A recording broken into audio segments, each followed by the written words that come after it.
NN podcast s Suzano Lovec. Lep pozdrav, dragi gledalci in gledalke, poslušalci in poslušalke. To je še NN podcast. Danes o kakovosti javnega prostora v Sloveniji, o izginjanju, o uničevanju javnega prostora. Govorili bomo tudi o grajenih soseskah, tako imenovanem mavričnem terorizmu, o onesnaževanju javnega prostora z jumbo plakati, o krasitvi s krožišči po državi in še o mnogih drugih pomembnih temah. Z mano so danes dr. Miloš Kosec, arhitekt iz Muzeja za arhitekturo in oblikovanje, kustos. Lep pozdrav. Darja Matjašec, docentka z oddelka za krajinsko arhitekturo na Biotehniški fakulteti. Pozdravljeni. In pa Nina Granda, arhitektka in urednica revije Outsider. Pozdravljeni. Lep pozdrav vsem trem in dobrodošli. Hvala, ker ste prišli na to pomembno debato o javnem prostoru. Pa pojdimo kar in medias res. Kakšna je torej kakovost javnega prostora? Vsi tri opozarjate na to temo, pogosto govorite, pišete o njej. Kaj se dogaja z javnim prostorom v Sloveniji? Kje izginja, kje se uničuje? Darja, mogoče vi. Hvala. Jaz bi rekla, da javni prostor je zadnje čase ali pa zadnja leta, mogoče celo desetletja naprej od osamosvojitve, zelo na udaru.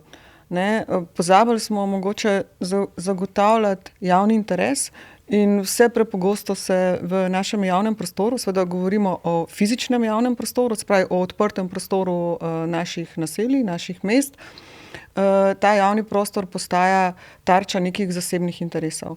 In ti interesi so lahko različni. Lahko so to, interesi kapitala, lahko so interesi posameznikov in tukaj mogoče premalkrat se zgodi, ali pa recimo se ti, ki bi morali upravljati s prostorom, se ne zavedajo, da je treba s tem prostorom upravljati, da je treba na njem vzdrževati nek red, da je treba imeti neka pravila igre, ker mi v tem odprtem prostoru sobivamo. In pač nihče ne sme nekih svojih zasebnih interesov uveljavljati v tem javnem prostoru. Tako da tukaj se mi zdi, da je to mogoče srž vseh ostalih problemov, ki pridejo na plano v javnem prostoru. Kako se to kaže, gospa Nina? Strinjam se z Darjino iztočnico in lahko tukaj samo dodam, da je javni prostor zanimivo izhodišče za pogovor, zato ker se v javnem prostoru reflektira ne samo, kaj zmoremo zgraditi, pa v prostoru kot prostorski načrtovalci, ampak se v javnem prostoru kaže, kaj kot družba smo, kaj zmoremo, pa tudi česa ne zmoremo. V javnem prostoru se vidi, a se kot družba znamo med sabo pogovarjati, mogoče vztrajati v nekem nestrinjanju, dokler ne pridemo do tiste skupne rešitve, in kako smo potem odločitve, ki jih kot skupnost sprejmemo, tudi sposobni realizirati. Ali se vedno vračamo na nek začetek, pa vse poskušamo na novo, ali smo zmožni neko idejo s časoma nadgrajevati, dokler ni najboljša za vse. V vaši reviji tudi pogosto pišete o teh tematikah. Kaj arhitekti recimo najpogosteje opozarjajo, ko se pogovarjate z njimi? V javnem prostoru tem je tukaj zelo veliko, tudi problematičnih tem je zelo veliko. Mogoče bi izpostavila to, da veliko projektov v slovenskem javnem prostoru ne pride do realizacije, in to projektov, ki bi bistveno dopolnili naš javni prostor. Naprimer, en tak primer, o katerem večkrat pišemo in upam, da so zdaj napočili boljši časi zanj, je nova knjižnica NUK 2, ki je zelo nazoren primer, na katerem lahko vidimo, kje vse se nam kot družba zatika, upam pa, da bo tudi to primer, kjer lahko vidimo, da pa nam pa na koncu vendarle uspe. Dr. Kosec, če bi naredili nekaj rezime ali pa neko diagnozo sedanjega stanja, kje smo v Sloveniji z javnim prostorom in kaj je šlo mogoče narobe v preteklih letih?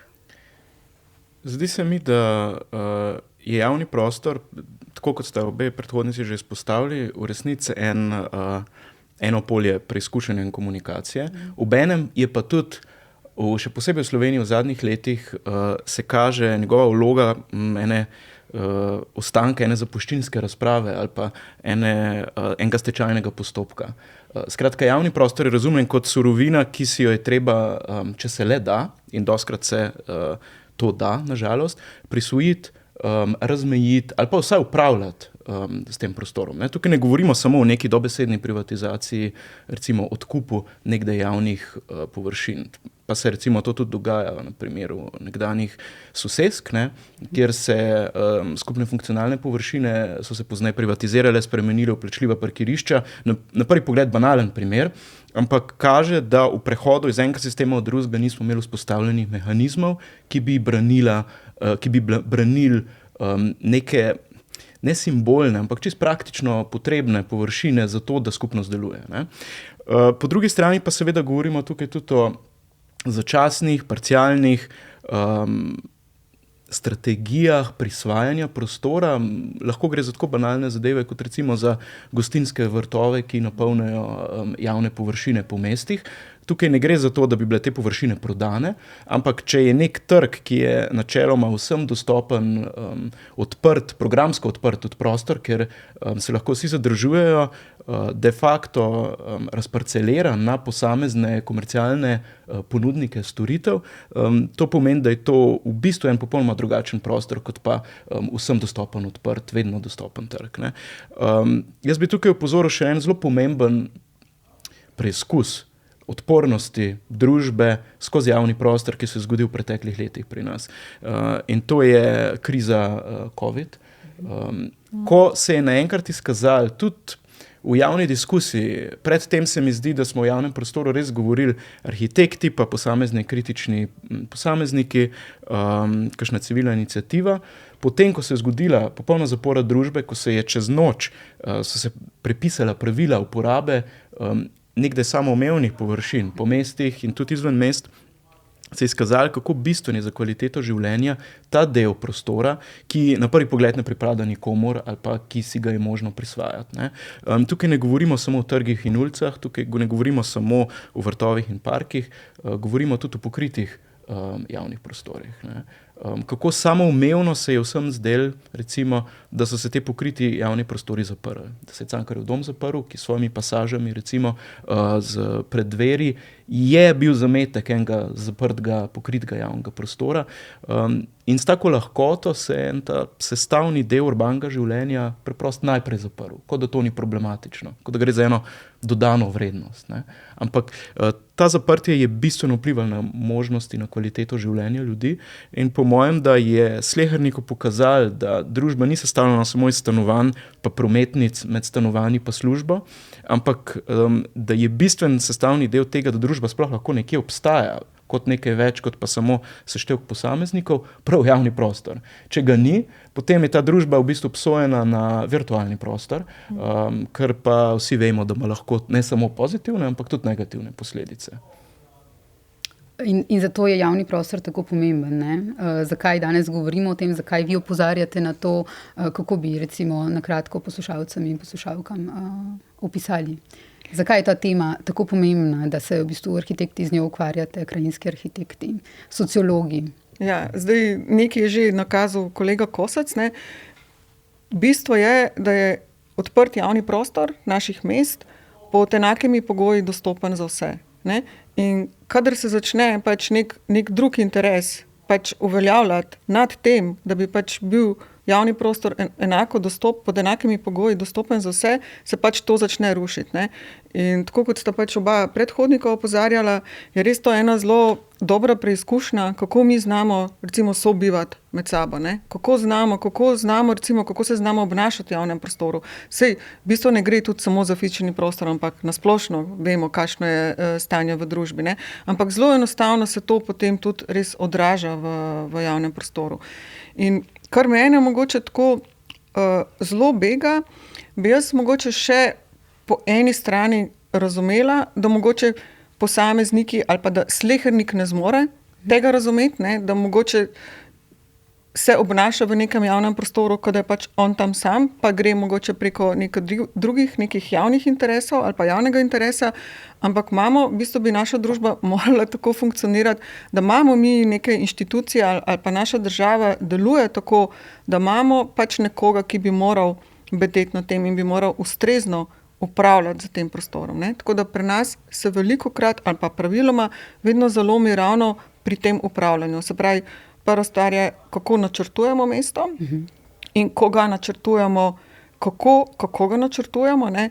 Ali sodelujemo s tem za javnostmi, ali pač rečemo, ok, prenovili bomo tlake in potem pa pač prostor funkcionira naprej po svoje, ali pa celo uporabljamo neke stare neupravljalske oziroma te upravljalske navade, ne spremenimo tega upravljanja s prostorom. Skratka, tukaj se mi zdi, da je bistvo problema in tukaj, če bi to upravljanje spremenili, ne, da bi postal naš javni prostor lahko kakovosten. To je torej, kaj apel na občine, na državo, na inšpekcije? Tle se pogosto tudi zalomi. Ja, zdaj inšpekcije so res mogoče tista zadnja stvar, ne? Takrat, ker res nič več ne funkcionira, ampak to je zelo slabo, ne? Da bi morali računati na to, da bo zdaj inšpekcija delala red. Je pa sigurno tukaj so pa moje lokalne oblasti tiste, ne? Ki bi morale znati načrtovati in pa upravljati prostor in pri tem razumeti participacijo javnosti. Ne? Torej, osveščanje je tudi verjetno tisto, govoriti o tem.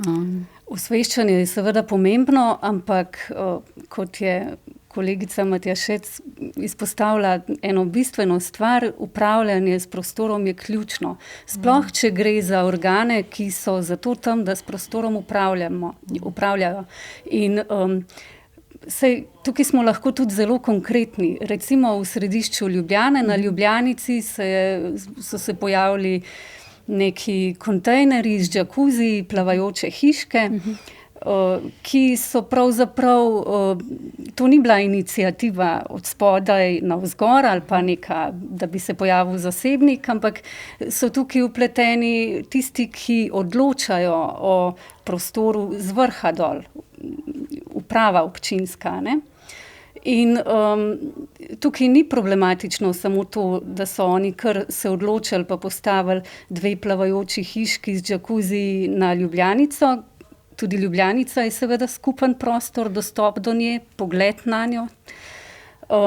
Problematično je končno tudi čist izvedba tega, ker tukaj, če že, ko bi vsaj šlo za neko presežno arhitekturno ureditev v sklopu krajinske ureditve, pa ne gre za presežek, gre za nekaj zelo generičnega, nekaj, kjer ni bilo vložena, brez presežka, ne? In če to dopuščamo v javnem prostoru, da se to dogaja od spodaj, od zgoraj navzdol, ne?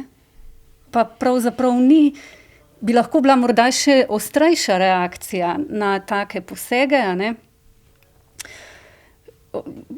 Dokler to sprejemamo, javni prostor ni urejen tako optimalno, kot bi lahko bil.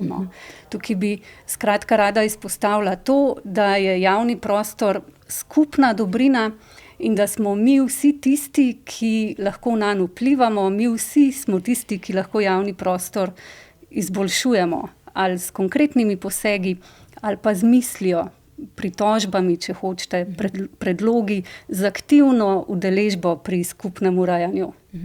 Doktor Kosec, katere so pa recimo konkretne stvari, ki so vas zmotile v zadnjih letih? Recimo, tako kot je gospa Granda opozorila na tole. Ja, jaz se strinjam s tem primerom na Ljubljanci, ki kaže v bistvu, da reko razumemo predvsem še kot neizkoriščen potencial za denar, za vsebine, ki ne dajo ničesar nazaj mestu. Takih primerov je še kar lepo število. No? Recimo najbolj mogoče, vsaj v arhitekturnih krogih, najbolj razvpit je primer Bežigradskega štadiona, ki je en tudi simptomatičen, pa primer, ki se vleče že tako dolgo časa, ne, da bo po mojem, da v prihodnosti postal en tak učni primer, lakmusov papir različnih stopenj družbenega konsenza ali pa pomanjkanja tega konsenza, skozi katerega se premikamo. Ampak recimo mogoče bi pa izpostavil še en, na prvi pogled zelo banalen, nedaven primer, ki jasno kaže, kako razumemo prioritete v javnem prostoru. Ko zapade sneg v mestu, je to podoben kot forenzična ekipa, ki pride na kraj zločina. Ne? Vse površine se prekrijejo z enako belim slojem in potem različni akterji, osumljenci, če hočete, puščajo sledove v tem prostoru.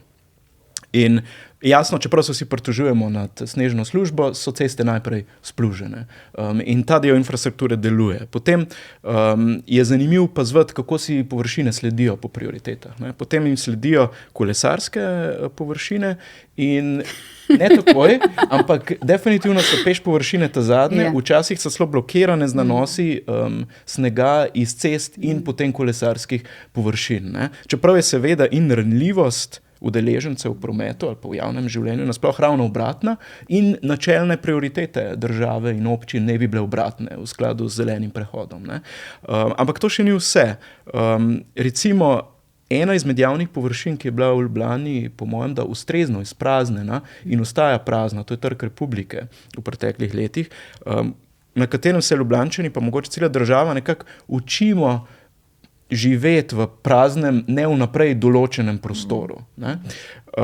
In to je eden izmed pozitivnih, recimo, prispevkov ljubljanske občine, čeprav sem sam do nje največkrat kritičen. Ampak to je bil recimo pozitiven pristop prenove ene zelo pomembne kulturne dediščine, pa tudi javnega prostora. No, to je, ne vem, če ni še danes, še vedno zasnežen prostor v Ljubljani. Ne? Z dvema potkama, ki gresta po diagonali, ki kažete v bistvu čist prioriteto, kako razumemo pomembnost javnega prostora. Če gornji avtomobilov, če ni komercialnih prireditev, potem je v bistvu to en nepotreben prostor, s katerim ne znamo, nočemo upravljati in to se pač tudi pozna. Zakaj imamo problem z javnim prostorom, kjer ostane sneg, ta prostor razumemo kot neuporaben, mogoče celo moteč. Ko ste sodelovali v poglobljeno članku o Plečnikovem stadionu, ste, mislim, da rekli, da ko ste študirali, doktorat ste opravljali v tujini, ne, da so v bistvu strokovnjaki tam niso mogli razumeti, da so rekli, da tako bizarnega primera neizkoriščenega javnega prostora oziroma da se z nekim tako pomembnim simbolom na tak način dela, da je zaprt in propada, da kaj takega še niso slišali. Ne. Ampak takih primerov je verjetno ta najbolj nebovpijoč, pa smo kar vsi pozabili, pa se kar obnašamo, kot je to normalno, da tam za Bežigradom nek tak spomenik propada in je zaprt za javnost, ampak je takih primerov verjetno podobnih še v Sloveniji. Ne? Mogoče ne v točno taki obliki, zdaj mogoče ciljate na kaj... Ne, nič ne ciljate. Okay. Ampak recimo, jaz bi rekla, da recimo propadajo tudi že neke čist nove ureditve javnega prostora, ki so bile pridobljene z natečajem in so bila recimo mestna središča prenovljena in ker so se pač te stare upravljalske neprakse dogajale naprej, so recimo ti trgi ali pa te ulice začela praktično že takoj naslednji dan po izvedbi propadati. Ne? Recimo, če pogledamo Novo mesto, Murska Sobota, sama si upam trditi, da recimo mestni trg v Škofji Loki, da je zdaj tik pred prenovo, ampak že propada. Čeprav še sploh ni prenovljen, ker vem, da se ta upravljalska praksa ne bo spremenila. Ne? Ker se niti ne potrudijo, da bi že zdaj mogoče začeli se ukvarjati na to temo, ne, da bi se začeli s prebivalci pogovarjati, ki se zdaj prilaščajo trg v obliki, ne vem, parkiranih lastnih avtomobilov, neurejenih gostinskih vrtov in raznih drugih dejavnosti, ne, naprimer nekih komercialnih dejavnosti, ki se zgodijo praktično čez noč, ne, prebivalci sploh ne vejo in imajo recimo lahko naslednji dan, ko pridejo iz službe, zaprt trg za neko komercialno dejavnost. Ali pa recimo pride nek, ne vem, gostinski vrt, ne, in se ogradi, ne. Se recimo ni tam, kjer je načrtovana ureditev z natečajem pridobljena, kjer se vidi, ne, kjer recimo mogoče vsej večina prebivalcev ugotovi, da je določena poteza na tem trgu namenjena gostinskim vrtovom. Ne, recimo ta gostinski vrt bo raje tam, kjer je najbližje stavbi, ne, in kjer je promenada, ne, in se ogradi. Recimo takih primerov imamo po moje zelo veliko po Sloveniji. Ne. Tako da tukaj po moje imamo teh nevarnosti komercializacije, ne, prežijo na vsakem koraku. Ne. In kaj posledica takega upravljanja z javnim prostorom, to, kar ste zdaj opisovali, vsi trije, kakšne so posledice? To je v bistvu manj javnega prostora, posledično pa za družbo to pomeni? Za družbo je to sigurno pač slabo, ne? Ker tudi javni prostor, recimo nek red v prostoru, skladnost v prostoru, to, da mi lahko sobivamo, nas tudi na koncu koncev vzgaja, nas dela kultivirane ljudi. Ne? In če si ti ves čas v nekem prostorskem kaosu, je potem tudi težko, mogoče ljudje težko razumejo, kaj se mogoče spodobi v prostoru ali pa v javnem prostoru početi ali pa govoriti. Ne. Se mi zdi, da je to vse nekako povezano med sabo. Ne. To, da se mi recimo gibljamo v nekem kaotičnem prostoru, kjer nimamo neke skladnosti, miru, ampak ves čas v nas tolčejo komercialne reklame, obglavljena drevesa, pisane fasade, naložene stvari, ne vem. No, pejmo zdaj lepo po vrsti. Pa pojdimo k pisanim fasadam. Prej ste mi rekli, da se vam to, da je bilo mogoče to večji problem pred par leti, ampak vseeno bi rada izpostavila, torej govorimo o tako imenovanem mavričnem terorizmu. Mislim, da je arhitekt Boris Matić prvi, upam, da se ne motim, ampak mislim, da je on prvič uporabil ta termin v Mladini leta 2010, ko je pisal o tem fenomenu, torej ta množica res tudi nenavadnih, ogabnih barv na naših hišah, ki tolčejo seveda v javnost, ne v tistega, ki v njem živi, in zato govorimo, ne, kot je bilo pojasnjeno, o terorizmu, ker v bistvu te barve zadevajo nas, ki smo odzunaj, torej javnost. On je takrat rekel, ne, da v bistvu je učinek tega, kar se dogaja, te tekme, kako bi bil vsak bolj unikaten z barvo svoje hiše, da je rezultat tega počasen razpad naših vasi in mest. Kje smo tukaj, recimo? Ja, jaz bi rekla, da se je mogoče to malo umirilo. V nekem trenutku je bil res tak teror, ne? Na vsakem koraku so se prenavljale hiše, ampak se mi zdi, da so potem, glede na to, da se je tudi veliko v medijih so se pojavljale razni članki, stroka se je na veliko oglašala na to temo, da se je vseeno ta zadeva umirila. Sama sicer nisem arhitektka, sem krajinska arhitektka, ampak si upam trditi, da se je tudi včasih opazilo, da te barve niso obstojne in te hiše zdaj bledijo, ne, in postanejo neka senca same sebe. Tako da tukaj se mi zdi, da se je mogoče stvar ni več tako zelo aktualna. Sveda je pa to ostalo v prostoru, ker pač vsi taki posegi v prostor so trajne narave. Ne. Enkrat, ko se pač težko ti kar potem čez noč, ne vem, lastnika prepričaš, ne, da je treba drugače. Ne. Tukaj bi tudi rekla, da mogoče je manj tega pri nekih novogradnjah, zato ker novogradnja pač določajo prostorski akti in v prostorskih aktih je praviloma predpisana tudi nek razpon barv, ki so določene. Sedaj pa težje to kontrolirati pri nekih prenovah, ne, ki ne grejo mogoče skozi soglasja, in tam se po moje to težje kontrolira. Ne. In težko potem, po moje, ni nekih vzvodov, kako pač te lastnike prepričati, da sanirajo nastalo situacijo, ne? Ker je to vse povezano s stroški. Kako bi ljudem, ki recimo se odločajo za barvo fasade, pojasnili, zakaj je narobe, da je njihova fasada kričeče zelena? V Sloveniji, ne v Cinque Terre. Ja, tudi jaz bi rekla, da je mogoče v zadnjem desetletju, odkar se je stroka, pa potem tudi javnost začela oglašati, pritoževati nad tem, kako si nekdo s kričečo fasado uzurpira na ta način del javnega prostora. Mislim, da je prišlo do nekega premika in da se to zdaj pojavlja manj. Tukaj kaj svetovati, pač to, da v prostoru nismo sami, prostor je od nas vseh, pa tudi če gre za zasebno lastnino, ki pa vendarle meji na nekaj skupnega. Mogoče prej so bila omenjena te panoji, jumbo plakati, no? Mogoče je to tudi nek eksces, ne, v prostoru, kjer se neka kričeča sporočila pojavljajo in kričijo na nas, čeprav jih ne želimo gledati. To se mi zdi pa res problem, ki, čeprav se tudi pojavljajo že glasne pripombe z javnosti in strokovne javnosti, pa vendarle se to samo še naprej širi. Tukaj moram reči, da se sama zavzemam za to, da se takšno oglaševanje omeji, da se jasno določi prostor, kjer se tak način oglaševanja ne bi smel pojavljati.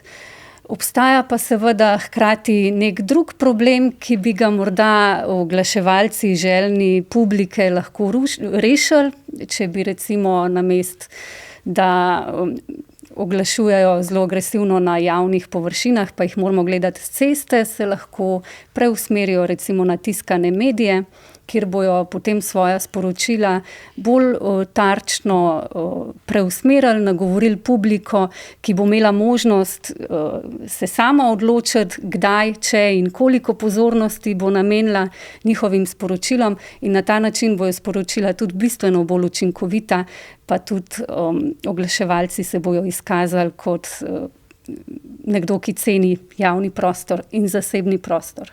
No, ko govorimo o teh jumbo plakatih po Sloveniji, tu je res sky is the limit. Mislim, količina tega, kar je alarmantno, kje so, kako so, kaj vidimo, kje jih vidimo, v bistvu popoln kaos, ne, vidimo po Sloveniji. Vi velikokrat na to opozarjate, tukaj se pa stvari niso izboljšale, kaj pride, ne? Jaz bi rekla, da se eni mali zametki kažejo, tako da tukaj mogoče bi opozorila, kaj je mogoče tako bistveni problem tega oglaševanja v odprtem prostoru, je to, da mi nimamo izbire. Ne? Da vse povsod drugje v medijih ali kjerkoli se to oglaševanje pojavlja, imamo možnost izbire, se mi lahko umaknemo komercialnemu oglaševanju. V javnem prostoru pa pač nimaš te možnosti. Ne? Vsi ti oglasni panoji, vse te reklame so seveda načrtno na nekih lokacijah, kjer se mi gibljamo, ne? Ob cestah, na pločnikih, spaj nimaš možnosti izbire in to je največji problem tega. Ne? In tukaj potem velja za te oglaševalce ali pa te koncesionarje, ki imajo pač neka fama, da so zaradi tega zelo učinkoviti. Ne? Ampak nimamo pa recimo narejenih raziskav, ali so zares učinkoviti, ne? Ali je to, da imaš ti, da nimaš možnosti izbire, ali je to že dovolj, da je ta oglas učinkovit, ker jaz mislim, da pač ni to dovolj, zato ker je prostor prenasičen za temi oglasi. In ker je prenasičen, preprosto ne morejo imeti ti oglasi učinka. Ne? Zdaj, če bi lahko samo še dodala, stroka se že vrsto let, združena prostorska stroka, ne, se že vrsto let bori proti temu. Že v času vlade Mira Cerarja smo dali na vlado kot združena stroka dopis, kjer smo pač na široko pojasnili to problematiko, da bi se sanirala. Takrat je tudi v Državnem zboru bila narejena analiza evropske zakonodaje. To se da najti na spletu, jaz sem to prebrala in večina evropskih držav ima to zelo dobro rešeno. Zdaj, kaj je zanimivo še to, da je prejšnja vlada Janeza Janše v zakon o prostorskem načrtovanju dala noter dikcijo, da zdaj pa ne vem na pamet, se opravičujem, se nisem pogledala, ampak mislim, da do junija leta 2024 mora država ali pa občine morajo izven naselij odstraniti vse komercialne oglase. To je v bistvu zelo dobrodošlo. Ne. Tako da jaz mislim, da bi občine že zelo morale delati na temu. Ne. Tukaj se bodo hitro pojavili problemi, ker se bo začeli pač izigravati to, ker najprej se bodo začeli spraševati, kje se zares naselje neha. Ne. To bo po mojem ena tema. Druga stvar pa je, kdo bo seveda saniral, ne. Kako bomo te lastnike zemljišč prisilali, da bodo oni te oglasne panoje odstranili. Tako da tukaj bi po mojem se že zdaj morali zelo s tem ukvarjati, ker čas beži. Ne? Ta dikcija v zakonu je po mojem že več kot 1 leto in v tem trenutku se ni zgodilo prav nič. Smo pa mi recimo v našem kolektivu za 2 slovenski občini razvili metodologijo regulacije oglaševanja na prostem v mestih. In v eni občini se ni na to temo zgodilo nič. Mislim, da so dali to noter v OPN, v prostorski akt, ampak izvajajo pa ne tega določila. V drugi občini so se pa neki majhni premiki zgodili na način, da so vse oglasne panoje odstranili s kozolcem. Tako da jaz to Katero občino bomo zdaj Škofja Loka. Dobro. Tako da jaz to zelo pozdravljam in se mi zdi, da je vsak majhen korak na to temo dobrodošel.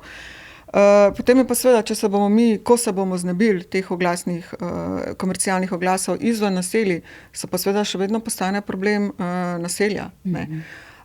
Tukaj smo pa tudi potem, ko smo razvili to metodologijo regulacije, smo z pomočjo GIS-ovskih modelov spostavili neko kulturno analizo prostora, spaj dobili smo v naših naseljih neke dele naselij, ali pa dele teh mest, ki imajo neko posebno kulturno vrednost, kjer enostavno komercialnega oglaševanja ne bi smeli biti. In to smo z modeli vidnostmi računali, se pravi recimo, ne vem, na nekih območjih vedut, recimo v vidnem polju družbenih objektov, se pravi osnovnih šol, zdravstvenih domov, v vidnem polju kulturne dediščine, zelenih površin, ne, da z njimi ne zakrivamo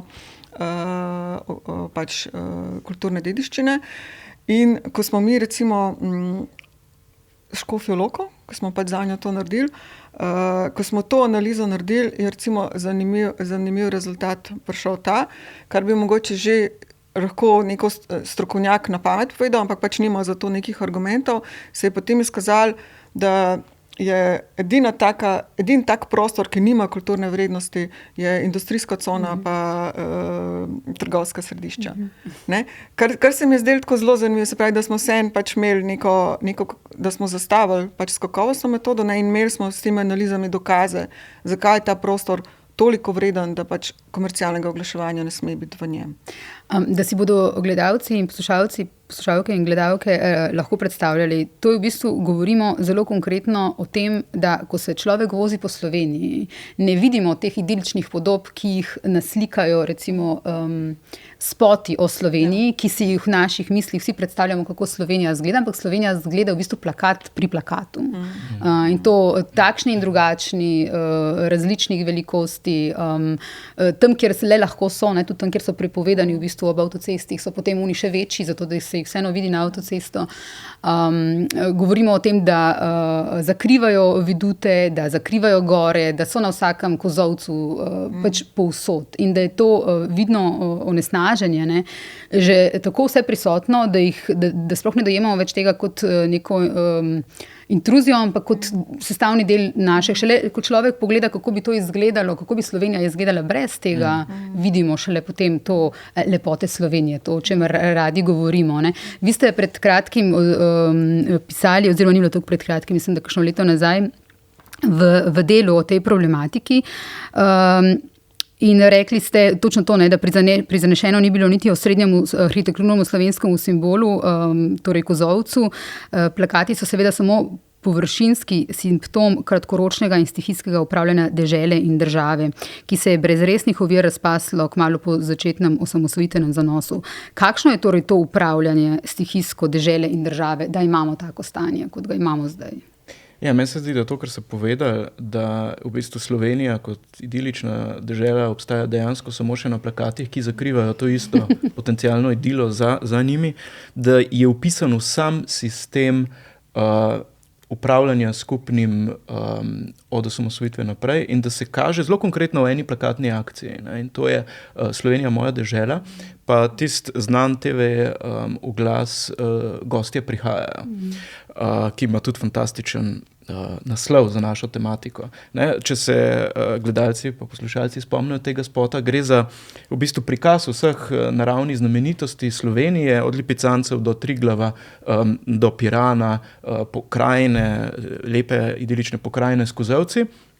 Ampak vmes jih pa povezuje kader gospoda, ki z lestvijo se sprehaja po Logrski dolini. Ne. In na koncu tega spota vidimo, zakaj se sprehaja z lestvijo, zato ker postavlja plakat Dobrodošli v Sloveniji v različnih jezikih. Ne. In skratka, to isti predmet tega oglasa spremeni v plakat, s tem pa v bistvu tudi pomaga nam pove dobesedno, da smo navajeni na prostor in na naravne kulturne znamenitosti gledati predvsem kot na možnost komercializacije, izrabe, izkoristka še nerealiziranega potenciala, recimo, če lahko take fraze uporabim.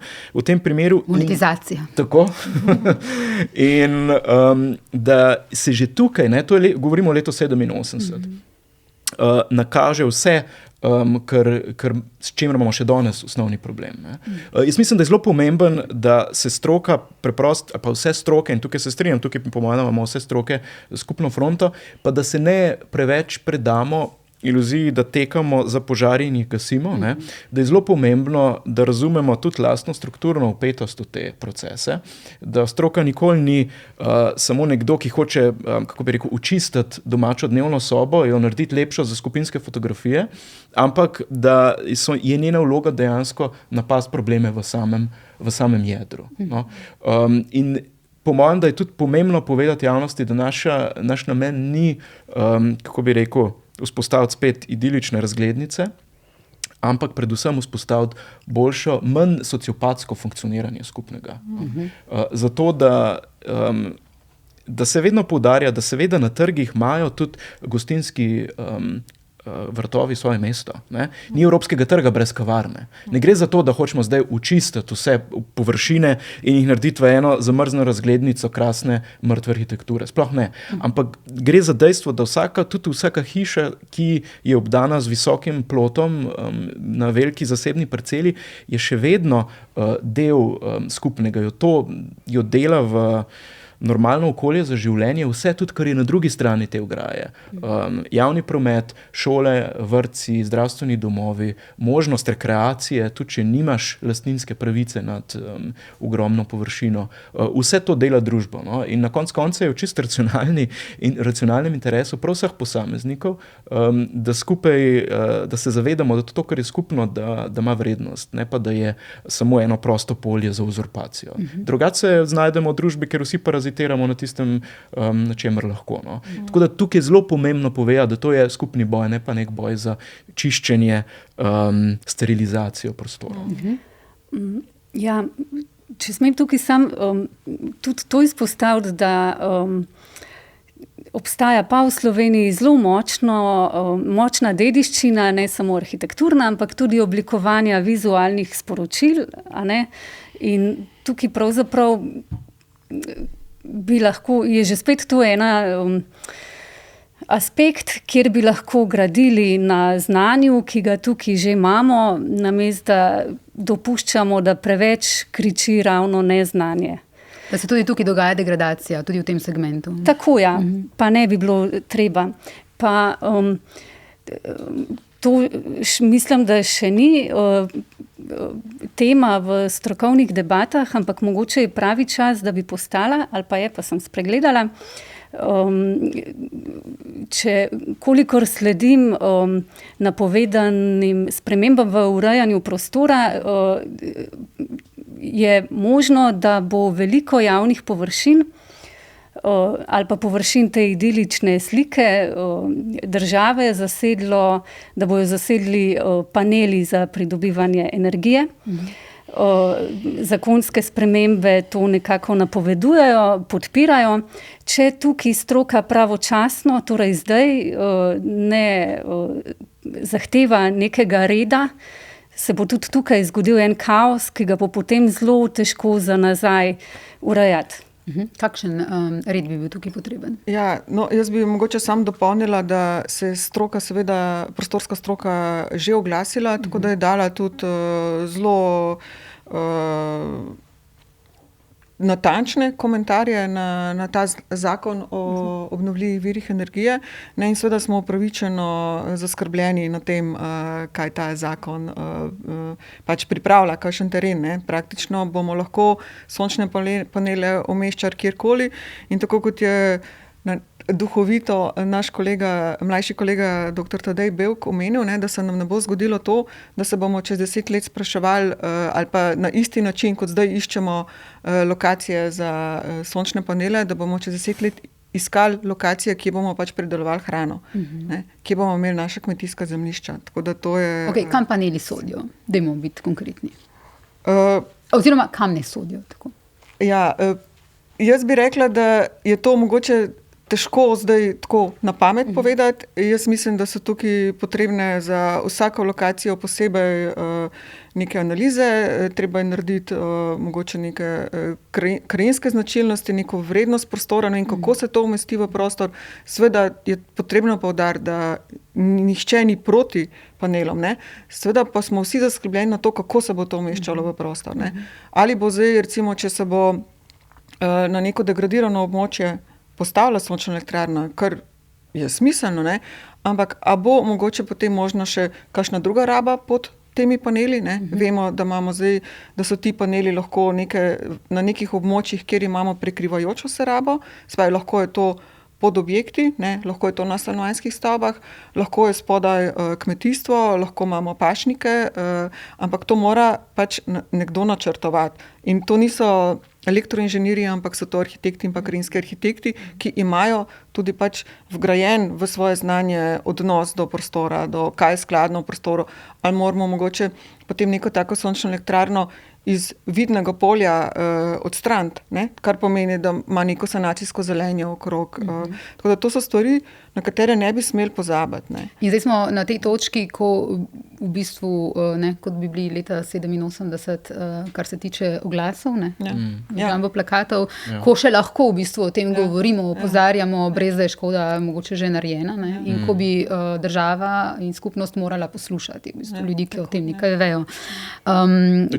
Če lahko dodam, strukturni problem res razumevanja, ne samo strokovne, ampak tudi javne debate pri sprejemanju odločitev je, da dolg časa je sploh ni bilo, ne? Zdaj, ko je včasih, se razume zelo formalno. Skratka, javna razgrnitev je pač tisti zoprn mesec, ko je treba nekje v upravni enoti razpostaviti nekaj listov, pa upati, da jih noben ne opaz, ko bi imel kaj zraven zapovedati. Ne?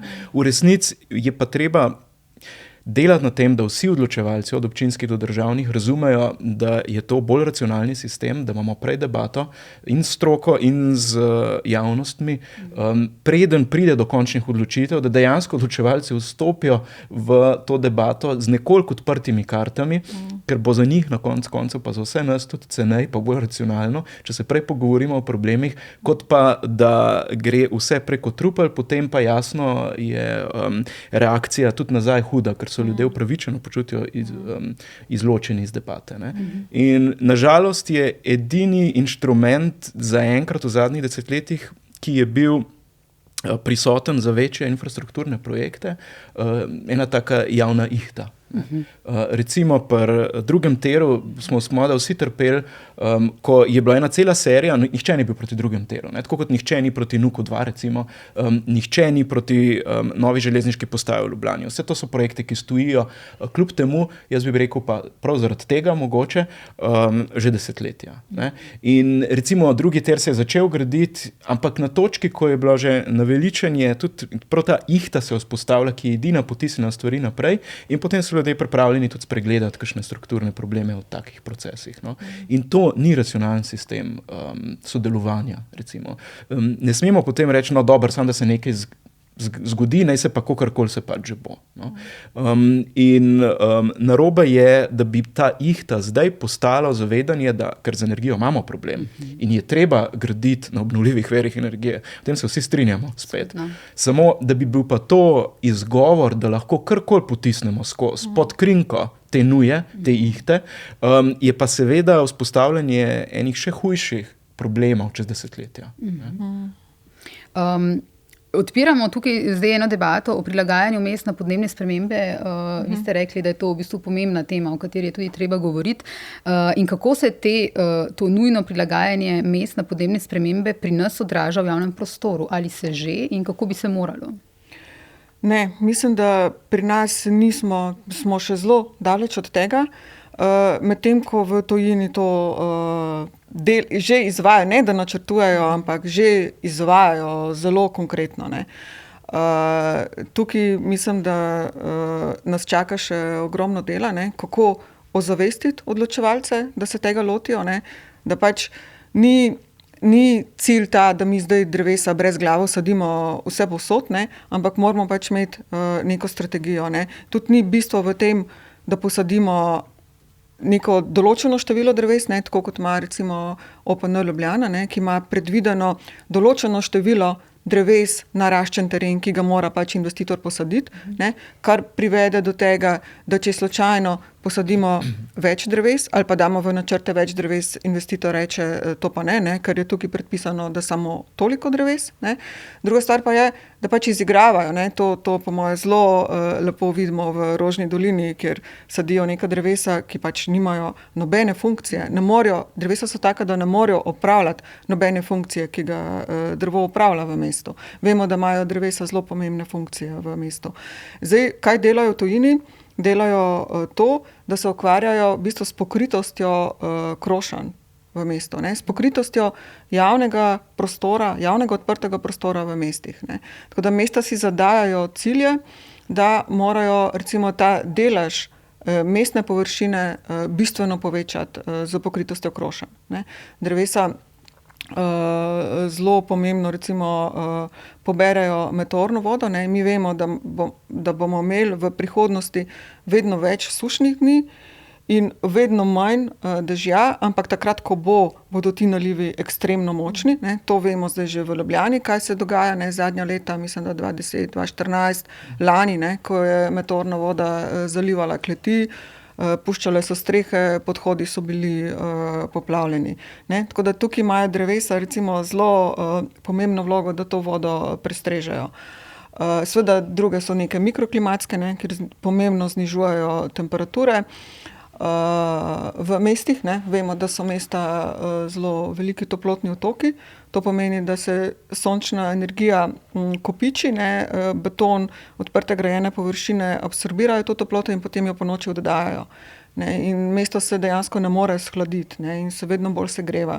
In posledično postaja življenje manj kakovostno v mestih. Mi zdaj vemo, zdaj že tudi obstajajo podatki iz tujine, da ljudje tudi bolj pogosto zaradi tega umirajo in da če imamo mi hladnejša mesta, dejansko drevesa skrbijo za to, da pač tudi manj ljudi umre zaradi tega. Ampak pravim, teh funkcij, ki jih drevesa opravljajo v mestih, je ogromno. Zdaj, druga stvar je, kam pobirati to meteorno vodo, se pravi tisti del, ki jih drevesa ne poberajo. V Londonu recimo novogradnje ne morejo več meteorne vode spuščati v javni kanalizacijski sistem. Morajo imeti, pač vsi ti investitorji morajo poskrbeti za to, da imajo deževne vrtove. Pri nas je to nemogoče doseči. Mi delamo na nekih projektih v Ljubljani, kjer pač ne moreš ti recimo, kolege gradbenike prepričati v to, da ne bi vsa ta meteorna voda iz teh grajenih površin šla, pa čeprav je javni prostor, kjer ni recimo avtomobilov, da ne bi šla v kanalizacijo, ampak da bi pač šla v raščen teren. Je to nemogoče v tej komunikaciji doseči. Tudi tukaj bi jaz bom zdaj malo skrenila iz teh podnebnih sprememb, ampak se mi zdi mogoče zelo pomembno to, kar je bilo prej izpostavljeno pri teh sončnih elektrarnah, da je zelo velik razkorak pri nas v tem, kako recimo arhitekti pa krajinski arhitekti, ki gledamo na prostor tudi skozi oblikovanje, pa ne mislim na oblikovanje kot neko formo, ampak pač na ves ta načrtovalski proces, kako mi gledamo na prostor, pa kako gledajo recimo gradbeniki, ki ga gledajo pač izključno funkcionalno skozi neke tehnične inženirske odločitve. In to je mogoče najbolj razvidno zdaj ravno pri teh sončnih elektrarnah, ali pa, če zelo enostavno vem, pa bodo mogoče ljudje ali pa poslušalci lažje razumeli skozi to, kako je cestna infrastruktura načrtovana v naših mestih. Mi vemo, da so javne ceste ali pa mestne ulice pomemben del javnega prostora pri nas. In ko danes načrtujemo mestne ulice, jih pač ne bi smeli načrtovati izključno gradbeniki ali pa prometniki sami, ampak bi moralo biti to v domeni nekoga, ki pač mogoče malo širše razume ta prostor. In seveda lahko tudi promet poteka po teh ulicah, ampak ne sme biti prioriteta. Mora biti upoštevana zelena infrastruktura, ki je danes res zelo pomembna z vidika prilagajanja mest na podnebne spremembe. Na koncu konca tudi zeleni dogovor zdaj to narekuje. Tudi povečevati moramo biodiverziteto v mestih. In druga stvar je, da moramo ta prostor načrtovati za najbolj ranljive uporabnike. Avtomobili so pa tisti, ki bi morali biti podrejeni. In to je vse nekako povezano. Zelo kompleksna tema je. In je po moje težko, če se sfokusiramo samo zelo na eno ozko temo. Saj mi bi morali celoti spremeniti pogled na to našo načrtovalsko prakso. Tako, jaz mislim, da vse to, kjer se zdaj ugotavljamo, da rabimo reforme v naši družbi, da tudi prostor, kjer bi mi rabili korenito reformo, kjer bi morali spremeniti odnos do samega načrtovanja. Ker je zelo narobe, ker mi imamo že zdaj recimo zakonodajo narejeno tako, ki pač veleva gradnjo objektov in veleva prostorsko načrtovanje. In je zelo narobe, če se zgodi potem nek zakon, ki se ukvarja samo z eno vrsto posega.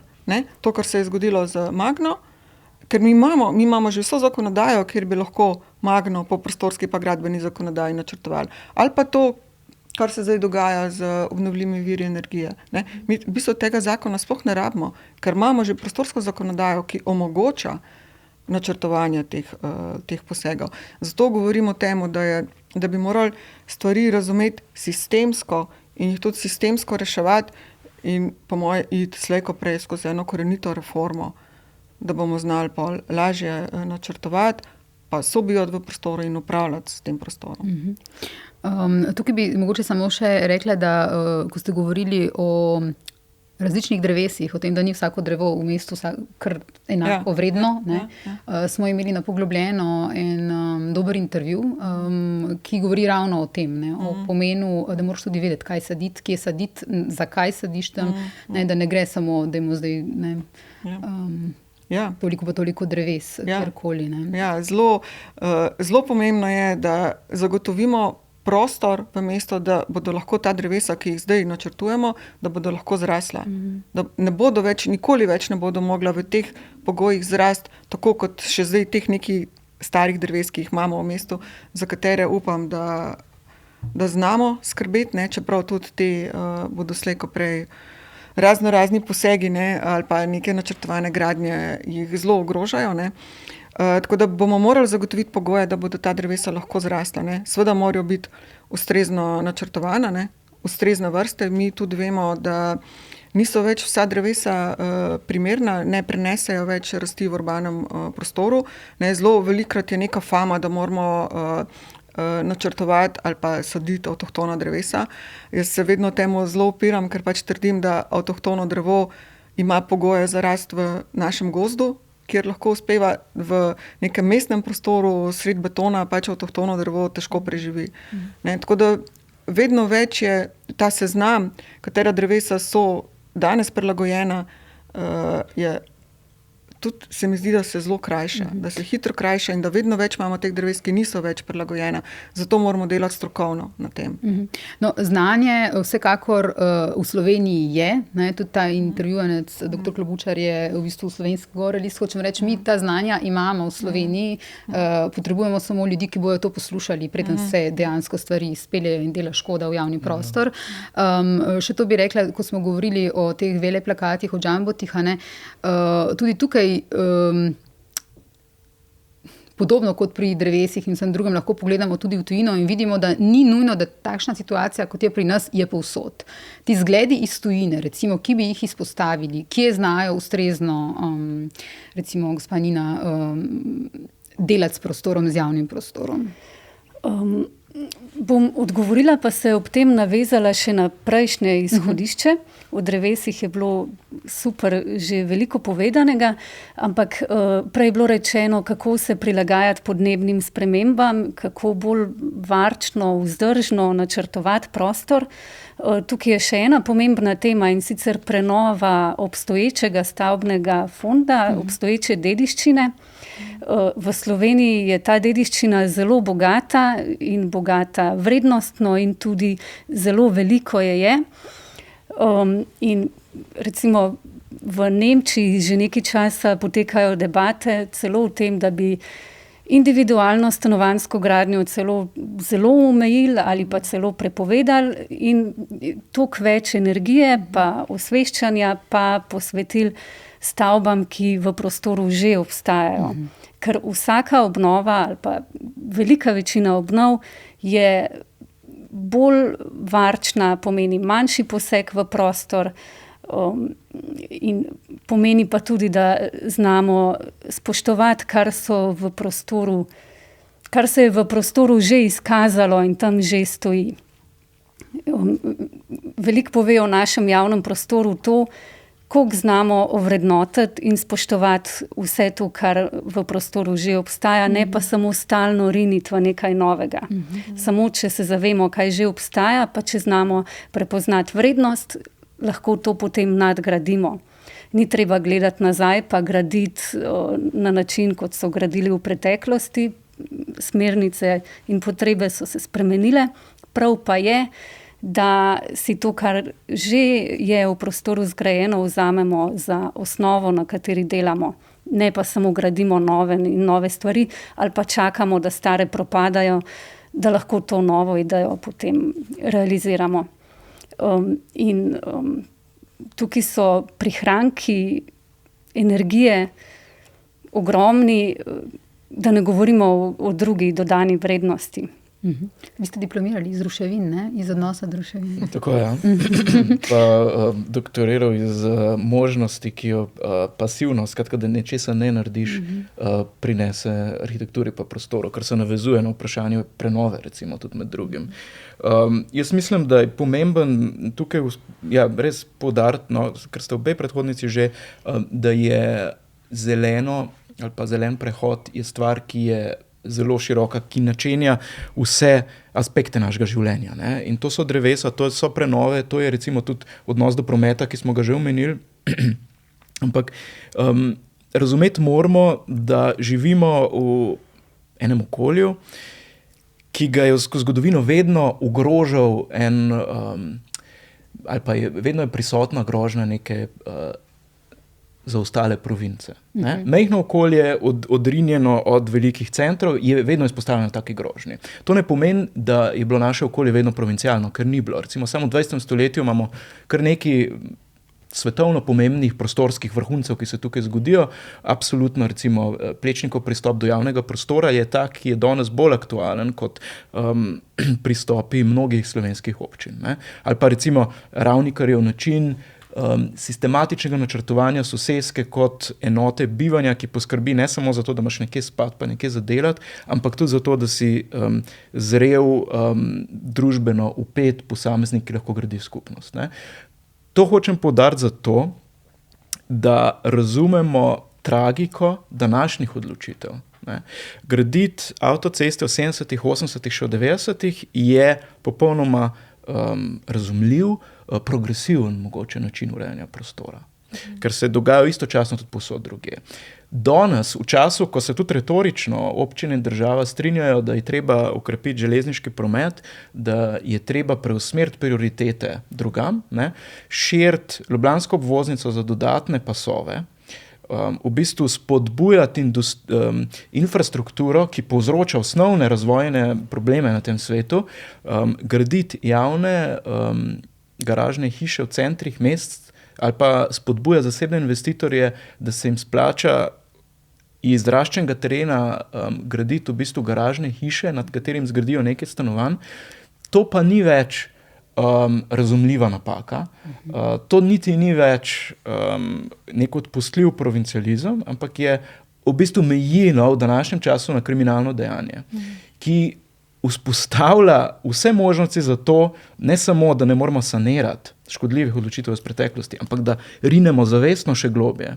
In ne bi hotel biti preveč apokaliptičen, ampak če mislimo resno s spremembo prioritet, potem trenutno samo še slabšamo situacijo in bomo čez 10-20, ne tako daleč v prihodnosti, čez 20 let se soočali z ogromno, večinoma podzemno ali pa neuporabno površino, ki se bo odvodnavala na hudurniški način, ki nam bo povzročila hude strukturne probleme v preteklosti. In ne gre toliko za sanacijo slabih preteklih odločitev, kakor najprej za preusmeritev tega tankerja, ki plove v napačno smer že zdaj. Zakaj se vam zdi, pravite, da je na meji kriminala to? Zakaj mislite, da se v bistvu to potem, zakaj se to lahko dogaja? Kje so zdaj, če iščemo neke strukturne probleme ali pa vzroke, da se dogaja to, kar se dogaja? Kje vidite vzroke? Mogoče zveni banalno, sam po mojem, da ima en zelo velik vpliv na to dejstvo, da so pri nas odločevalci o stanovanjski politiki tisti, ki so si zelo ugodno recimo pridobili stanovanje v času privatizacije, da so pri nas odločevalci na področju prometa tisti, ki se iz svoje hiše v predmestju vozijo v službo z velikim terencem in pričakujejo parkiranje na vseh teh lokacijah, kjer se ustavijo. Po mojem, da je ključno, da so odločevalci na področju upravljanja z javnim prostorom ljudje, ki ga ne uporabljajo, pa ga ne znajo uporabljati prav veliko. Skratka, ne bi hotel personalizirati vseh teh vprašanj, ampak en velik vpliv na to, da mnogi sploh ne vidijo problematike, je, da živijo na način, ki parazitira v skupno, bistveno bolj kot pa pri mnogih drugih odločevalcih. No. Skratka, od njih pričakujemo samo, da se bo začeli obnašati kot racionalni posamezniki. Gospa Matja Švec. Ja, jaz se strinjam. Mogoče je to zelo tak pogled za Ljubljano. Bi pa rekla, da velikokrat se pač vse te debate osredinijo na primeru Ljubljane, ampak v bistvu Slovenija ima 211 občin, kjer so problemi pač enaki, vendar pač merila so drugačna. Tako da tukaj bi mogoče kolega zelo prijazno nagovoril ta problem, ampak jaz bi pač rekla, da je problem, da imamo pač res zelo veliko neznanja, ne? Da se upiramo temu, da bi se mogoče izobrazili, ker so v svetu mogoče ali pa v Evropi 20 let pred nami in so šli že skozi vse te napake in bi se mi lahko zelo enostavno pač naučili kaj na njihovih napakah, ne? Ampak vendarle bi pa rekla, da je mogoče tudi, vzamem jaz, da mogoče tudi mi kot stroka ne znamo dobro komunicirati teh stvari. Ne? Tako da bi se tudi nas mogoče posipala s pepelom, da bi mi mogoče morali najti nek način, kako recimo s to našo komunikacijo prepričati vse te odločevalce v prostoru. Ne? Zdaj, v Ljubljani je pač to, da izrazito mestna oblast pojmuje mesto kot neko profitno podjetje, ne? Medtem, ko mislim, da to pač v preostalih slovenskih občinah, krajih mogoče ni to tako, ne? Je pa vendarle pač res ta manko, kjer ni ne stroke mogoče ali pa ta ni slišana, ne? Lahko je hitro proglašena za neke, ne vem, tiste, ki delajo težave, zdrahe, ne vem, ki so proti vsemu, ne, in pač občina potem ali pa ti odločevalci delajo po svoje, po liniji najmanjšega odpora, ne, ali pa pač nekih parcialnih interesov. Ker dejansko lahko odločevalci to razumejo kot neko zaviranje napredka, čeprav v bistvu vlaganje v javno je vedno napredek. Ne? Tle je ta paradoks. Ne? Kar se tiče komunikacije, bi mogoče spomnila, verjetno je res pomembno to, da vsak človek ali pa odločevalci vidijo zelo nazorno, o čem govorimo. Ne? In recimo pri teh veleplakatih je bil ta super projekt, ko so naredili, mislim, da so bili študenti, nisem prepričana, kako izgleda ulica, če je... So bili študenti? Ja. Delavnica je bila. Ja. Kako izgleda ulica, na kateri so plakati ali pa pogledi pač po Sloveniji z veleplakati, pa pogledi brez. In šele takrat v bistvu kot gledalec osupneš, wow, shit, ne, kaj v bistvu mi imamo, ne, oziroma česa nimamo, pa bi lahko imeli. Ja. Mogoče, če se še enkrat vrnem na to tujino, no, kateri pa so države, ki bi nam bile lahko za zgled? Se je verjetno kar tako povprek eno izpostaviti, je verjetno težko, ampak mogoče kakšni projekti iz tujine, ki pa bi bili neke svetle točke tudi nam za zgled, no? Če že ne znotraj lastnih vrst prepoznamo tega, kaj bi morali poslušati. Jaz bi tukaj izpostavila še to vprašanje, kakšen je odnos med zasebnim in javnim, kako zasebno in javno sobiva. Zdi se mi, da naprimer, če gledamo mesta, Dunaj je primer mesta, kjer se mi zdi, da so to ravnotežje med javnim in zasebnim, da tam zelo dobro deluje na način, da drugega spodbuja, deluje skupaj, ne pa se bori eno proti drugemu. To se mi zdi, da je za veliko aspektov naše trenutne slovenske družbe značilno, da tega ravnotežja ne znamo čisto določiti. Da po eni strani bi radi kar vse probleme rešili sistemsko, kar včasih morda pomeni preveč od zgoraj navzdol, na način, da se ne morda najprej prepozna pobud, ki pa v prostoru že nastajajo, zasebnih pobud, pripravljenosti, nekih individualnih poskusov, kako izboljševati skupni prostor. Mislim, da je veliko vprašanje danes, kako to pripravljenost zasebno, ki v prostoru obstaja, kako tej pobudi pomagati, kako jo ozavestiti, kako jo razumeti, kako jo usmeriti na način, da bo čim boljša za skupnost, ne pa je razumeti kot avtomatično nekaj slabega, nekaj, kar dela škodo, nekaj, kar misli samo nase. Ker v resnici, ko bomo enkrat znali združevati javno korist in hkrati omogočali vsakemu posamezniku, da bo to, kar zna in zmore, čim bolj lahko realiziral v prostoru, v javnem sistemu, takrat se bo to zagotovo poznalo tudi v lepše urejenem javnem prostoru. Ampak to zelo zadeva recimo tudi vprašanje stanovanjske politike. Trenutno ni samo težko graditi za državo, zelo težko je graditi tudi zasebnikom, ki še vedno rešujejo večino stanovanjskih vprašanj, pač je še vedno rešenih na lastno pobudo. Kako vse te napore, ki obstajajo, usmeriti na dober način, jih spodbuditi tako, da bojo v prostoru zaživele uspešno in pomagale celemu sistemu. Ko smo pri stanovanjih, jaz ne moram mimo tega, da spet ne govorim o ograjenih soseskah, o tem smo tudi na poglobljeno že pisali. Torej, dogaja se, predvsem Ljubljani, ampak tudi drugje, da obstaja ta trend sosesk, ki se gradi za neko višjo kupno moč, ki so potem na koncu te soseske ograjene. To je trend, ki je prišel k nam iz tujine. Tudi stare soseske se v bistvu vse bolj zapirajo, mnoge pač dobivajo ograjo. Zakaj se to dogaja, oziroma rada bi pocitirala Sonjo Hirst, dr. Sonjo Hirst iz tujine, ki je napisala knjigo Železne zavese in govori točno o tem fenomenu. Ona pravi, da gre za tako imenovani privatizem, da je to ograjevanje, izkazovanje lastništva, k čemur verjetno spadajo tudi pisane fasade, ne, na en način da je to pogosto v bistvu rezultira v tem, da je osiromašeno mesto, izgublja se zelene javne površine in arhitekturno dediščino. Na kako brutalen način se to dogaja tudi pri nas? Gotovo na manj brutalen način, kot smo recimo navajeni iz recimo Južne Amerike, ampak trend je pa gotovo zaskrbljujoč. Ne? In je izraz teh istih tendenc. To je zaskrbljujoče pri nas. Razmeroma nova stvar, ki pa je pognala korenine in je bo zelo težko regulirati oziroma prepovedati. Tukaj pa je en aspekt degradacije, ki po mojem, da ne potrebuje toliko zelo nekega aktivizma pa upominjanja, ampak pač eno resno intervencijo.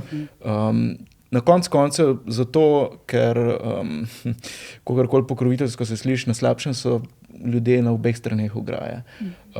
In to, da se v bistvu tudi funkcije, ki se morajo reševati v domeni skupnega zelene površine, igrišča, neke funkcionalne skupne površine, no, da se urejajo za omejen, številčno in finančno omejen krog ljudi, ne samo, da je neka simbolna nezaupnica skupnemu, ne, gre za igro simbolov, ampak pač dejansko za ustvarjanje iluzije, kot da se lahko ogradiš od sveta, ki te obkroža, kot da z njim nimaš nič. Ne?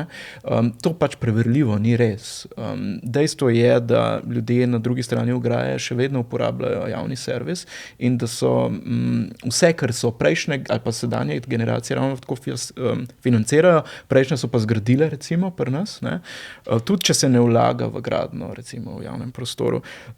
In da je nemogoče postaviti dejansko zid med sabo in družbo. Se ni treba imeti za to grajene soseske. Že samograditeljska hiša z veliko garažo in velikim vrtom, ki je največkrat potem breme tudi lastnikom. Energetsko breme, socialno breme, breme za vzdrževanje. Na koncev ni treba imeti kmetije doma, da imaš občutek, da ne moreš iti na počitnice, niti če imaš ogromen vrt za vzdrževati. Je nekaj, kar je pač asocialno. No? In tukaj je potrebna ne omejitev ali pa ne regulacija, ampak pač prepovedati ograjevanje sosesk, ne govorim ograjevanje zasebnih vrtov, to ni nobenega smisla to regulirati, ampak sosesk v urbanem okolju, to je nekaj nedopustnega. Treba je poseči v to stanje.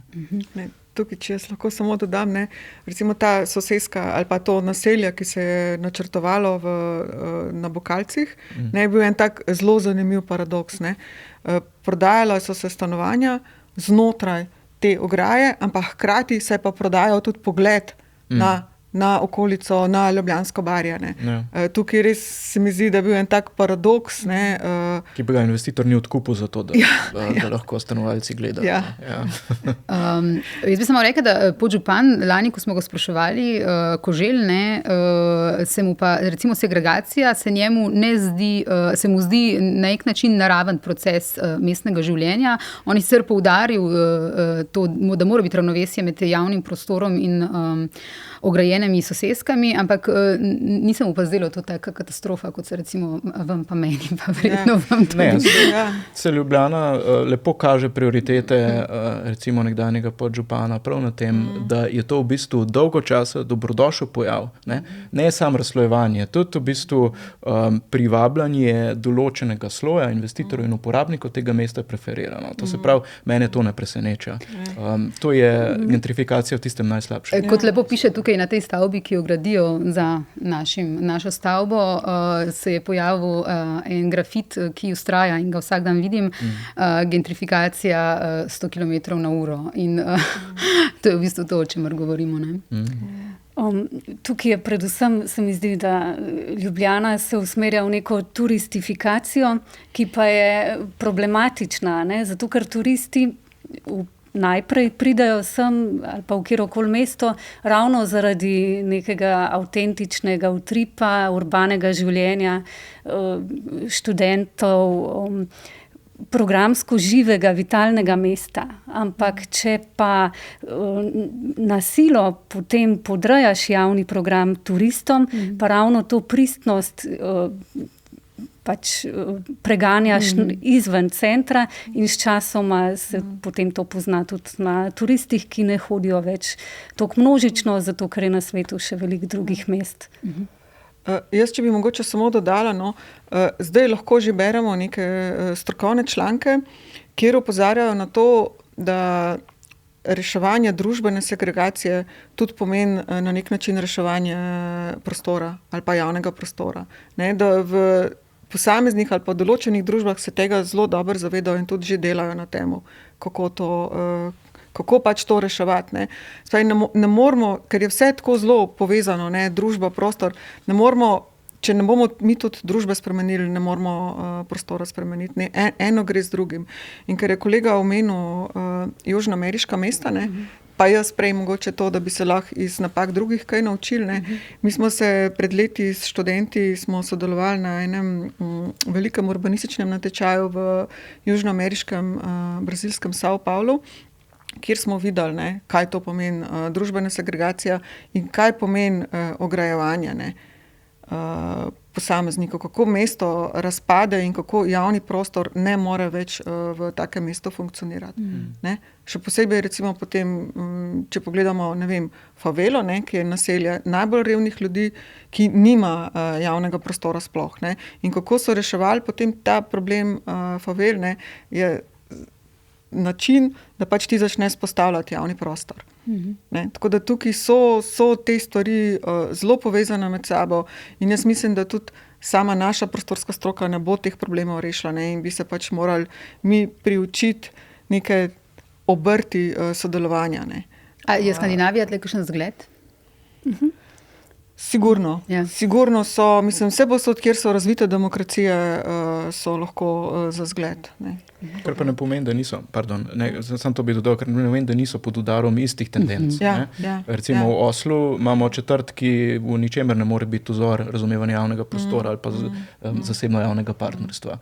Čeprav gre za Norveško. Ne. Skratka, ne gre za mentaliteto, to hočem poudariti, gre za identične pritiske, nekje se boljše spopadajo, nekje slabše z njimi spopadajo, dajmo se učiti s tistimi, ki se popadajo s tem boljše. Ja. Ne, sam konkretno vem, da v Helsinkih je zelo pogosta ta souporaba med javnim, zasebnim ali pa pol javnim, pol zasebnim. Naprimer, vrtec nima ograjenega igrišča ali pa če ga že ima, je vsem jasno, da lahko od jutra do 4 popoldne to igrišče namenjeno otrokom iz vrtca, od 4 do večera je pa namenjeno skupnosti v širšem pogledu. Tako pri nas, ta ograja ne samo, da ločuje pogled, pa si ga prisvaja, ampak je velik del neke smiselne rabe, ki bi jo lahko sprostili, s tem, da odpremo tista vrata v ograji, že na ta način, da smiselno precenimo, katere potrebe v prostoru obstajajo, katere rešitve v prostoru že obstajajo in potem samo odpremo vrata. Dajmo mogoče končati tole debato na še eni temi, ki mene ful žuli, pa je mogoče mikrotema, ampak vseeno tisoče ljudi vsak dan gleda to, na ta tako imenovana okrasitva krožišč po Sloveniji. Te res najbolj bizarne primerke, ki tudi kar vzcvetajo po državi in občine kar tekmujejo, katera bo kaj bolj bizarnega, od cokelj do letal, do nekih kipov iz spleta naročenih in tako naprej postavila v ta krožišča. Zakaj si to delamo? Po mojem, da ima to zelo veliko povezave s temami, ki smo jih odpirali prej. Pri krožišču je čisto zanimiv pogled na ta prostor, kot prostor. Je edini prostor v neki občini, ki je s prometno infrastrukturo tako zelo segregiran od ostalega prostora, da ga ne moreš zares uporabiti. Skoraj ni križišča, ki bi imel na sredino, na otok, ki je ločen z ponovadi večpasovno cesto, enega prehoda za pešce. Skratka, to je prostor, ki ga ne moreš uporabiti ne za gostinski vrt, ne za neko stavbo, ne za nič v resnici. Tudi pokoširati ne moreš. Tako. Je ta edina točka v občini, ki nima prostora prostorskega potenciala, če seveda občinska uprava ali pa nekdo občinski upravi, če se ne spomne, z analogijo posameznika, ki si zgradi hišo ali pa obnavlja hišo in ima neko željo, da se osebno izrazi in to pokaže tudi svojim sosedom. No, krožišče je pa taka priložnost fasade na občinski ravni. Skratka, če smo navajeni na prostor gledati kot na nekaj, kar je treba izrabiti kot potencial in najdemo za vsako polje priložnost, da ga prekvalificiramo v obrtno-industrijsko cono ali pa ga odprodamo ali pa postavimo na njega oglase, je krožišče, kamor ponavadi ne moramo postavljati oglasov zaradi prometne varnosti, praktično nekonzumerabilno. Ergo bomo tja lahko dali vso presežno vrednost neke občine. Pa seveda to pomeni cokle ali pa betonska harmonika. Tukaj je pa en tak vdor manifestacije domišljije, Kiča. Ja, rezultat tega je absolutni kič, ampak to je tiste vrste domišljijski potencial vsake občine, ki se ne more manifestirati nikjer drugje, ker preda to v upravljanje drugim interesom. In potem pa izbruhne to podzavestno slovensko kolektivno nezavedno recimo na krožiščih. In je še to je zanimiv, jasno, potem okrog tega krožišča krožimo kot mačke okrog vrele kaše, dokler se ne odpeljemo spet drugam. Skratka, to je en tak simptomatski prostor slovenske kolektivne identitete. Ja,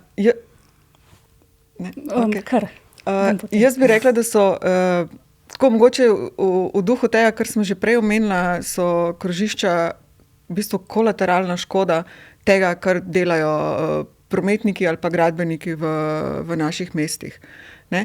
Spravi, celoten ta cestni ali pa ulični prostor je problematičen in problem je, ker se sploh ne vprašamo, a mi sploh ta krožišča zares rabimo, ne? Ker krožišča so nekaj, kar je načrtovano izključno za avtomobilski promet. Ne?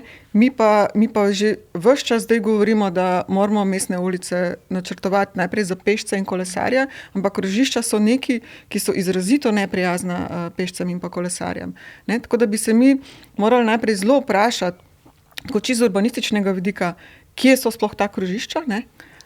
In jih zelo zreducirati. Ne? Tukaj bi jaz zelo apelirala na našo državno direkcijo za ceste, ker mislim, da bi tukaj se morali mogoče na nekem širšem merilu prej spraševati v teh stvareh. Šla je tle Slovenija tudi tako po sledi vseh drugih držav iz nekega nezaupanja v krožišča v megaprodukcijo krožišč. Na koncu so ugotovili pred par leti, da za najbolj varna so ta turbokrožišča, tam, kjer v bistvu ne moreš menjati za avtomobile. Za avtomobile, seveda. Ja. In pa tista enopasovna, torej ta, ki so pa dva pasa, kjer v bistvu bi mogel menjavati, se niso izkazala kot najboljša. In se je tudi že razmišljalo v smeri, da je potreba potem, da se neha krožišča za vsako ceno delati. Ampak zdaj, tak, ki jih imamo, kot jih imamo, kaj bi bilo najbolj optimalno, da na tem krožišču, župani, če poslušajo, stoji oziroma ne stoji. Sedanji direktor vašega muzeja je enkrat v enem prispevku za 24 inšpektor, kjer smo o tej temi tudi govorili, rekel, da najboljše krožišče je tisto, ki se ga ne opazi. Skratka, verjetno neka zelena površina, neupadljivo, celo celice. Pa celo brez prometnih znakov, ker tudi vidimo vsak krak, po katerem prideš v krožišče, ima potem not v rondoju obvezni znak za obvezno smer in vemo, da to sploh ni predpisan, ni potrebe po tem znaku. Tako da celo res prazen nič bi lahko bil v teh površinah. S tem, da zdaj recimo, imamo tudi primere, ko govorimo o krožiščih, tudi v nekem javnem prostoru, ki so načrtovana po principu naked street, gole ceste, kjer pač ta Bailey, ki je to izumil, pač on trdi, da samo zbegan šofer ali pa zmeden šofer je varen šofer. Spaj, da mi z načrtnim oblikovanjem cestnega prostora šoferje prisilimo, da vozijo varno. Ne pa, da delamo neke široke ceste, varna krožišča, kjer so vozniki spodbujani, da vozijo hitro. Spaj, mi bi morali tudi tukaj mogoče to doktrino načrtovati in oblikovanja povsem spremeniti. Ne. In to, recimo, ko jaz to svojim študentom predavam, je to najprej šok, ko to slišijo. Ne. In potem, ko pač pogledamo par primerov, ko sami načrtujejo, razumejo, ampak mislim, da smo še zelo daleč od tega, no, da se bomo lahko o teh stvarih pogovarjali s prometnimi inženirji in pa z odločevalci. Je pa res, da je nažalost trenutno stanje v državi tako, da je velika večina prometa obsojena na avto. In dokler ne začnemo tega problema reševati celostno... Tako kot je dr. Kosec prej rekel, ne? Pač tam, kjer vemo, kam bi morali vlagati, ne? V železniško infrastrukturo, v javni promet. Dokler se ne ukrepi železnice in drugih možnosti, morda ni najboljša rešitev oteževati teh obstoječih možnosti prometa, ker bo morda za posledico samo še večji kaos. No? Oboje mora biti po mojem nekako usklajeno. Kar pa se tiče te želje po presežkih, ki se potem izraža v teh skulpturah znotraj krožišč, pa morda že spet kaže sam na to, da koliko škoda, da teh potencialov, če uporabim to besedo, ne znamo prekanalizirati v nekaj bolj smiselnega, naprimer v urejanje kolesarskih stez ali pa mestnih središč, s katerimi bi to mestece kraj mogoče več povedalo o samem sebi, več naredilo za identiteto, kot pa ta Sveti Jurij, naprimer v Šentjurju, ali kje je, in razni kipi na krožiščih. Ja, ker se verjetno ni tako seksi slikati na novi kolesarski stezi, kot pa ob kipu naročenem z interneta velikega konja, recimo. Ne. Jaz se vam najlepše vsem trem zahvaljujem za ta pogovor. Upam, da še kdaj, upam, da nas bojo tudi pristojni slišali, premislili in premišljali te stvari, tako kot jih vi premišljate. Hvala tudi gledalcem in gledalkam, poslušalcem in poslušalkam. To je bil še en podcast. Vidimo se spet zelo kmalu. Hvala še enkrat vsem trem. Hvala. Hvala.